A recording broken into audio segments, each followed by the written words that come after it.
Présentation de la cérémonie. La cérémonie qui nous réunit ce soir devant Monument aux Morts de la voûte d'honneur du quartier des Célestins et qui est présidée par le général de corps d'armée, major général de la gendarmerie nationale, rendra hommage aux militaires de la gendarmerie décédés dans l'accomplissement du devoir. N'oublions pas l'engagement qui a été le leur pour la patrie, l'honneur et le droit. Dépôt d'une gerbe par Thierry Martin, adjoint à la mairie du 16e arrondissement, chargé des fonctions de correspondant défense.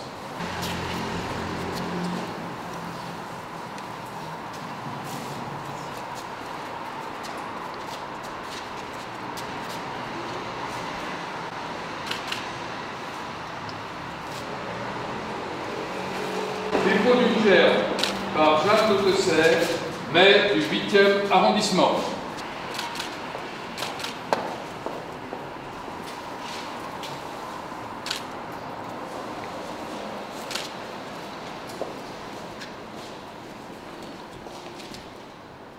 Dépôt d'une gerbe par Ariel Veil, maire du 4e arrondissement de Paris.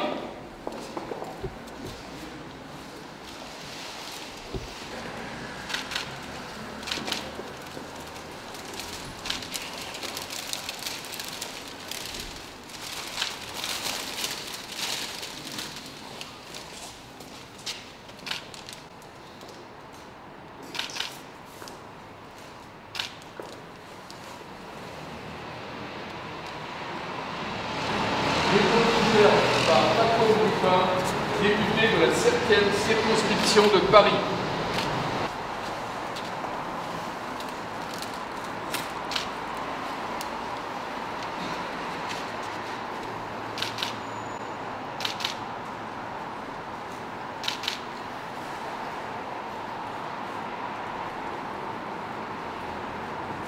Dépôt d'une gerbe par le général de corps d'armée Bruno Joquers, major général de la gendarmerie.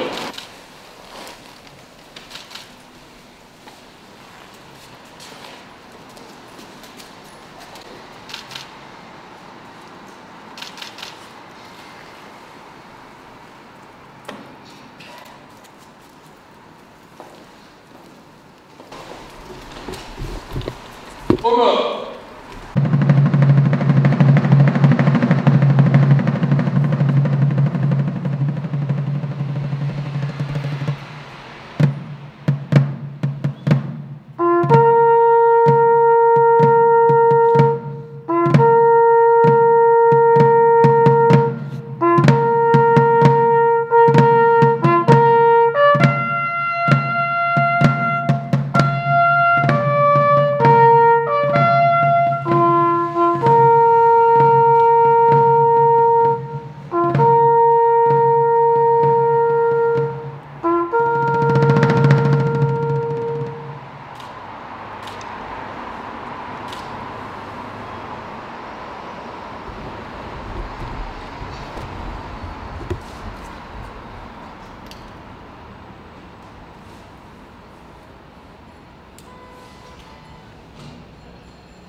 Cérémonie des vœux de la Fédération nationale des réservistes opérationnels et citoyens de la gendarmerie nationale à Norgendre, en présence du général de corps d'armée Bruno Joquers, major général de la gendarmerie nationale.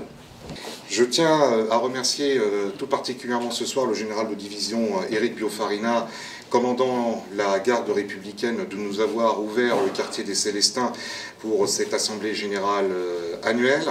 Je tiens également à remercier le cabinet de communication grâce à qui nous avons eu cette très belle visite du quartier des Célestins, le colonel de réserve Salvador, ancien commandant du régiment de cavalerie et actuel président du musée de la gendarmerie pour cette conférence sur les commissions de remonte militaire, comment on achète les chevaux de la République, et bien sûr le mess des Célestins pour nous avoir accueillis cette journée. Je tiens également, puisqu'il s'agit du discours de vœux, de vous présenter à chacun et à chacune d'entre vous mes meilleurs vœux pour la nouvelle année. Je vous souhaite tout le meilleur pour vous et pour vos proches, que ce soit dans votre vie de réserviste ou dans votre vie professionnelle et personnelle. Cette année a été une année particulière pour la gendarmerie nationale.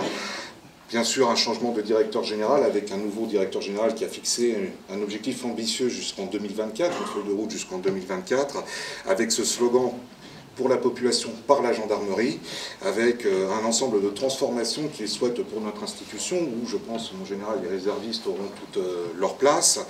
Et je tiens d'ores et déjà à vous dire que nous serons à vos côtés pour vous faire des propositions et pour vous accompagner dans la phase de concertation, pour justement aider le commandement à porter ce projet ambitieux. Vous pourrez compter sur notre soutien plein et entier dans un esprit d'intelligence collective. Je tenais à vous le dire, mon général. Un certain nombre de propositions, nous vous ferons cette année un certain nombre de propositions. Je pense notamment en ce qui concerne le statut du réserviste, en matière de protection sociale du réserviste. Un effort a été mené, une consolidation est actuellement en cours menée par le commandement des réserves, dont je salue le représentant, le colonel Montguillon, commandant en second, le commandement des réserves, le général Kim ayant été retenu par un exercice très intéressant, celui de président de jury de thèse sur l'action qu'il a, enfin, il a été, comment dire, sur l'action qu'il a pu mener quand il était dans le cadre des OPEX. Donc je tiens là-dessus, mon colonel, à vous demander de transmettre au général Kim nos remerciements pour toute l'action qui a été menée. En matière de protection sociale, beaucoup a été mené. Le séminaire qui aura lieu la semaine prochaine sera l'occasion pour le commandement des réserves de rappeler sa feuille de route. Vous le savez, c'est un sujet qui nous a tenu et qui nous tient particulièrement, notamment la Norgende depuis sa création en 1996, et aussi par l'action qui a été celle de mon prédécesseur Philippe Tissier.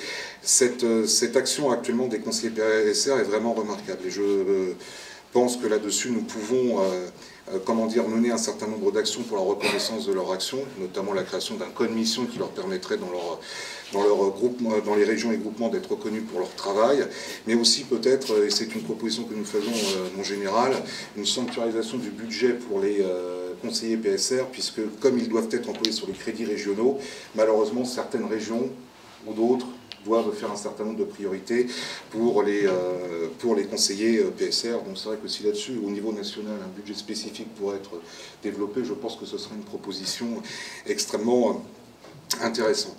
Je pense également qu'en matière de formation, le projet ambitieux qui est celui de l'actuel directeur général, le général d'armée Rodriguez, notamment ce qui concerne le numérique et le cyber, fait que les réservistes ont une place toute particulière. Bien sûr, nos camarades de la réserve citoyenne, qui ont déjà une place très importante, mais aussi les réservistes opérationnels, puisque aujourd'hui, cela demande un effort très important pour nos camarades de la réserve opérationnelle en matière de formation. Et il est vrai que là-dessus, l'apprentissage de l'ensemble des outils, que ce soit donné aux gens, mais également des outils futurs, demandera aussi un effort de formation important sur le long terme. Et je pense que là-dessus, la plateforme Genform nous offre beaucoup de possibilités, notamment par un parcours EAD qui serait extrêmement intéressant de développer. Un certain nombre d'autres propositions, nous vous formulerons un certain nombre d'autres propositions que nous vous remettrons avec beaucoup de plaisir en général. Cette année est en plus une année particulière puisque le gouvernement va établir son livre blanc pour la sécurité pour la sécurité intérieure, qui sera suivi d'une LOPSI. Là-dessus, nous serons présents pour faire un certain nombre de propositions en liaison avec le commandement afin de faire valoir l'intérêt de vos réservistes et aussi des personnels de l'arme. Cette année 2020-2021 va être une année particulière pour notre association puisque nous allons fêter nos 25 ans. Donc nous allons initier un certain nombre d'opérations qui vous seront présentées officiellement. Notamment nous avons ce projet d'exposition itinérante sur la réserve militaire et sur les 25 ans de la Norgende, ou par exemple un autre projet que nous avions mené il y a quelques années, en 2017, puisque avec l'orchestre de la garde républicaine, pour la première fois, 3 réservistes opérationnels sélectionnés nationalement avaient pu jouer avec l'orchestre de la garde républicaine. Nous souhaiterions mener de nouveau cette action qui avait été un très bon moment, qui avait été d'ailleurs très apprécié par les habitants du 4e arrondissement, puisque cela s'était déroulé juste avant votre prise de fonction, monsieur le maire, puisque ça avait eu lieu dans les salons, la salle des fêtes de la mairie du 4e arrondissement. Donc, comme je vous l'ai dit, notre fédération se place, comment dire, dans une dynamique, toujours aux côtés du commandement, en parfaite complémentarité, dans le respect des identités de chacun, du commandement dont les prérogatives sont importantes et qui restent à une prérogative du commandement, et d'une association à 1901, faite tout simplement pour faire des propositions à sa juste place. Et mon général, je peux vous dire que pour cette nouvelle année, vous pouvez compter sur notre dévouement plein et entier. Je tiens à vous remercier surtout de votre présence, parce que c'est une belle marque de confiance que vous faites à notre fédération. Et je tiens également à vous demander de remercier au directeur général, comment dire, toute notre reconnaissance pour le soutien qui est le sien, et le fait que vous soyez présent ce soir pour le représenter, puisqu'il est happé par justement le livre blanc. Donc je vous demanderai de transmettre au général Rodriguez le remerciement, et je vous laisse, mon général.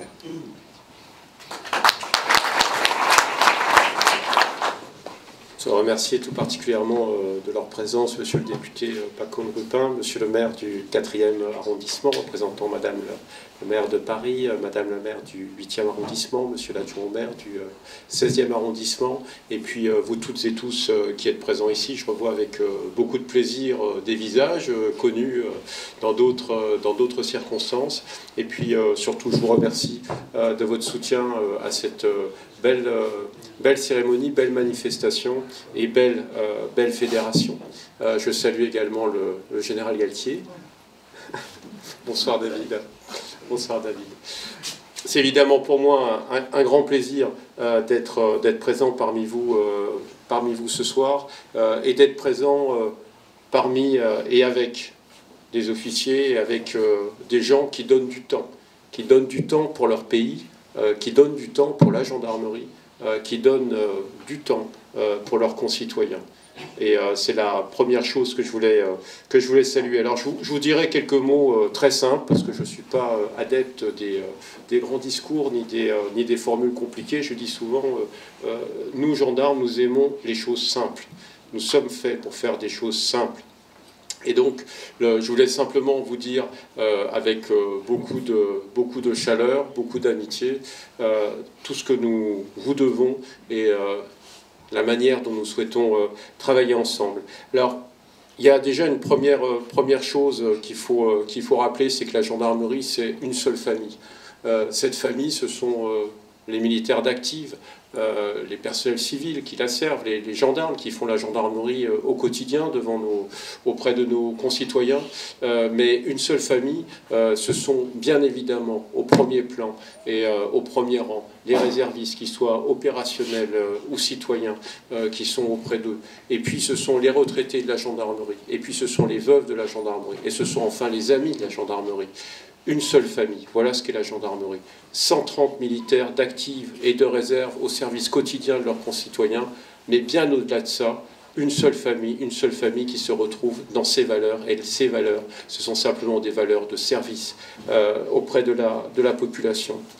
Alors, vous l'avez dit, mon capitaine, et vous l'avez rappelé, cette année a été une année ou une fin d'année de changement, d'évolution pour notre institution. Nous avons eu la chance ces dernières années d'avoir de grands directeurs généraux. Alors on se souvient encore tous de l'action Général Mignot, Denis Favier. Richard Lizuret aura laissé une profonde empreinte sur notre institution et il nous a laissé un legs qu'il va falloir faire fructifier. Ce legs, c'était de revenir à nos racines, de revenir au contact avec la population, de revenir au service de contact et de rappeler que c'est notre mission première. Il revient à Christian Rodriguez dans un moment qui est un moment pas toujours facile en termes de sécurité, d'ordre public, et ce ne sont pas les élus qui sont devant moi qui le vivent au quotidien et qui en ressentent les effets aussi sur leurs administrés. On se rend bien compte qu'on est dans une période qui est compliquée et où les forces de sécurité ont une mission toute particulière, qui est celle de maintenir aussi le ciment, le lien social, de maintenir l'ordre, mais au-delà de maintenir l'ordre, de faire en sorte que la paix et la sécurité règnent dans notre pays. Alors là aussi, nous sommes adeptes de choses choses simples, et je voulais simplement livrer à votre attention ce que j'entends souvent dire de la part de Christian Rodriguez, notre directeur général. Être gendarme, c'est d'abord aimer les gens. Être gendarme, c'est d'abord aimer les gens. Et si on a 2, 3 idées simples à transmettre aux plus jeunes d'entre nous, je suis certain que celle-ci doit y figurer. Être gendarme, c'est aimer les gens, parce que notre métier, c'est le métier auprès des plus vulnérables, le métier auprès des victimes, c'est le métier auprès de toute la population. Ça va de pair avec le respect et le culte de l'efficacité de la mission. Mais aujourd'hui, une force de sécurité ne peut pas être efficace si elle ne sait pas aussi se faire aimer. Et se faire aimer, c'est le comportement de chacune et chacun d'entre nous sous son uniforme. Et c'est le comportement aussi des réservistes qui nous appuient. Au-delà de cet acte de foi, Jean 2024, c'est la transformation de la gendarmerie. C'est effectivement, comme vous l'avez dit, mon capitaine, une accélération de la transformation numérique de la gendarmerie. Et c'est ça, on va dire, le paradoxe de la gendarmerie, c'est que pour aller de l'avant, il faut à la fois plonger ses racines dans le passé, dans ce que nous sommes, et ce que nous sommes, nous le sommes. Et en même temps, se tourner vers l'avenir, se préparer déjà aux grands défis du numérique. Je vois François Casal devant moi, qui nous a tellement apporté dans la construction de Jean 2024. Et vous savez que la gendarmerie va encore bouger, qu'on va développer notre recrutement scientifique, qu'on va développer nos horizons, les nouveaux horizons ou les nouvelles frontières de la sécurité. On le sait, il y a le cyber, mais à côté du cyber, il y a encore bien d'autres choses qui feront du gendarme quelqu'un de pleinement autonome, quelqu'un capable d'apporter avec lui sa brigade auprès de la population et quelqu'un de particulièrement performant et efficace. Donc ces nouveaux horizons, ils sont devant nous, et la gendarmerie, ce sera à la fois la tradition du comportement, mais ce sera aussi le fait de relever les défis de la sécurité, qu'ils soient en termes d'ordre public, qu'ils soient en termes de délinquance itinérante, qu'ils soient en termes d'atteinte à l'environnement. Là aussi, ce sont autant de créneaux que nous saurons saisir. Je dois vous dire à vous toutes et tous qui êtes présents, que évidemment les réservistes sont indispensables au fonctionnement de la gendarmerie, c'est une évidence, mais je voulais vous dire également que nous savons que vous êtes nos premiers soutiens. Nos premiers soutiens. Et il y a une période où les forces de sécurité, souvent, peuvent être mises en cause, où les forces de sécurité sont sous la pression des événements. Eh bien, savoir qu'on peut compter sur nos camarades, sur nos soutiens, comme nous comptons sur le soutien des élus qui sont ici présents et représentés, eh bien, pour nous, c'est absolument essentiel. Alors, que vous souhaitez, que nous souhaitez pour cette année 2020 ? Bien, je dirais, mon capitaine, déjà, continuer à travailler comme nous l'avons fait jusqu'à présent, et surtout aller explorer tous ces domaines, tous ces chemins qui sont devant nous pour la sécurité de nos concitoyens. Vous avez évoqué le livre blanc de la sécurité, et nous avons des propositions. Nous avons des propositions pour à la fois en termes d'ordre public, être performant, tout en étant respectueux du citoyen en matière de sécurité publique, pour travailler sur la sécurité du quotidien comme nous le faisons depuis 2 ans. Je regardais, vous voyez, ce matin, la synthèse des événements, et j'étais encore une fois émerveillé par l'activité quotidienne des gendarmes. Je voyais dans l'ouest de la France qu'on venait de démanteler une équipe de cambrioleurs, 200 cambriolages par une seule équipe, démantelés par les gendarmes. Je voyais qu'on venait de démanteler un trafic de stupéfiants, là aussi, entre l'ouest de la France et la Guyane. Tout ça, c'est le travail au quotidien. Alors, ces défis qui sont devant nous, eh bien, nous sommes appelés à nous revoir et à travailler ensemble avec le commandement des réserves et Olivier Kim sur le livre blanc de la sécurité. Et puis, bien sûr, encore et toujours, vous l'avez rappelé, le mot d'ordre pour la population par le gendarme. Et par le gendarme, il y a le gendarme d'actif et il y a le gendarme, il y a le réserviste. Et il faut qu'on travaille toujours en termes de protection parce que ce métier, qu'on le fasse d'active ou de réserve, il est dangereux. Donc protection des personnels et puis esprit de corps. Et dans l'esprit de corps et la cohésion, votre fédération tient un rôle essentiel. Donc je lui souhaite vraiment toute la réussite possible. Je termine simplement, encore une fois, en vous remerciant toutes et tous de votre présence, de votre soutien et surtout du temps et de l'énergie que vous consacrez à la gendarmerie et donc que vous consacrez à vos concitoyens. Merci. Le sous-lieutenant de réserve Sébastien Gavigno, président de la Norgende Haute-Pyrénées, va recevoir des mains du major général de la gendarmerie nationale et de la porte-drapeau de la Norgende, la gendarme adjointe de réserve de 2e classe, Léa Buffamen, le drapeau de la Norgende.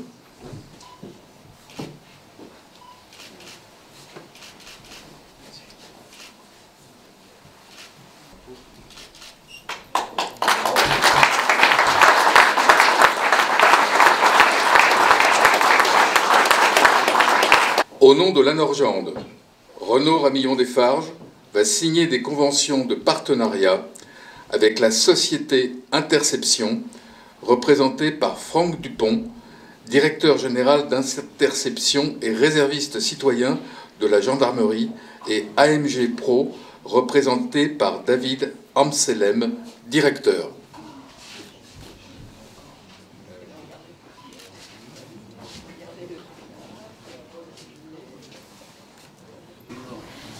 Pour vous remercier, Monsieur le Directeur Général, chers camarades, de ce partenariat prometteur qui permettra le développement à terme de la Norgende. Je vous prie de recevoir ce petit trophée, souvenir de cette journée d'un partenariat qui, je pense, sera très fructueux. Merci beaucoup de votre soutien.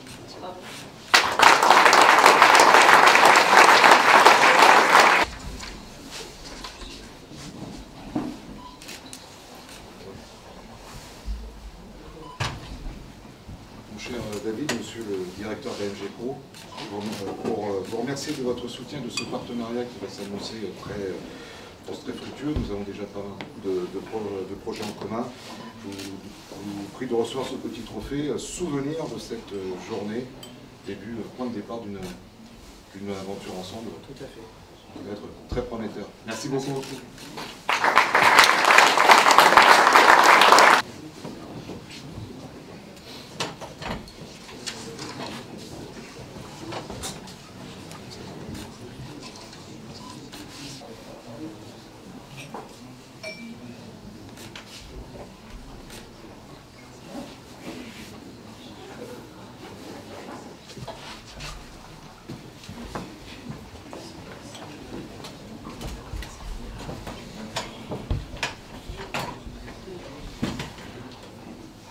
Pour vous remercier de votre présence ce soir, je vous offre ce souvenir de cette journée, de cette soirée, de cette réception.